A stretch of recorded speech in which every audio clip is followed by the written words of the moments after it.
जो सारा दिन मेहनत और मजदूरी करने के बाद आधी रात के वक्त यानी रात के 12 बजे अपने घर की तरफ जा रहा था। नाजरीन, ये कच्चे रास्ते पर रेलवे ट्रैक यानी ट्रेन की पटड़ी के साथ साथ चल रहा था। ये रोज़ाना अपने काम से घर की तरफ आधे घंटे की वॉक यानी पैदल चलकर जाता था। ख़वातीन और हज़रात, इसके रास्ते में एक रेलवे स्टेशन, जो बहुत ही छोटा रेलवे स्टेशन था जिस पे एक ही प्लेटफॉर्म था, वहाँ से गुज़रता था। अंधेरा बहुत था और कोई रोशनी नहीं थी, यहाँ तक कि चांद की रोशनी भी उस दिन नहीं थी। तकरीबन 10 मिनट चलने के बाद इसने दूर एक चिट्टे सफ़ेद लिबास में काले लंबे बालों वाली खातून को देखा। उस खातून का मुंह दूसरी जानिब था, यानी ये उसको पिछली तरफ से देख रहा था। नाजरीन, पहले तो इसको थोड़ा अजीब लगा कि आधी रात के वक्त कोई खातून भला यहाँ रेलवे स्टेशन के आगे क्यों खड़ी होगी। थोड़ा करीब जाने के बाद इसने नोट किया कि उसके पैर नहीं हैं।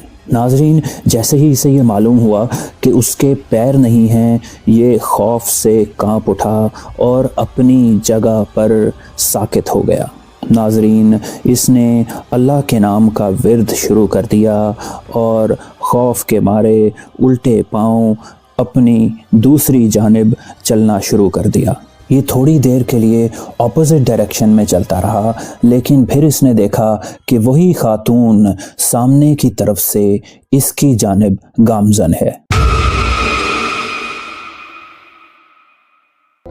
ये खौफज़दा हो गया और इसके दिमाग में आया कि किसी ने बताया था कि जिन या पैरानॉर्मल चीज़ें आग से डरती हैं। उस खातून ने उसको इस तरफ का इशारा किया कि मेरे साथ इस तरफ को चलो। जिस तरफ का उसने इशारा किया था वहाँ बंजर मैदान, कोई मकान नहीं, कोई आबादी नहीं।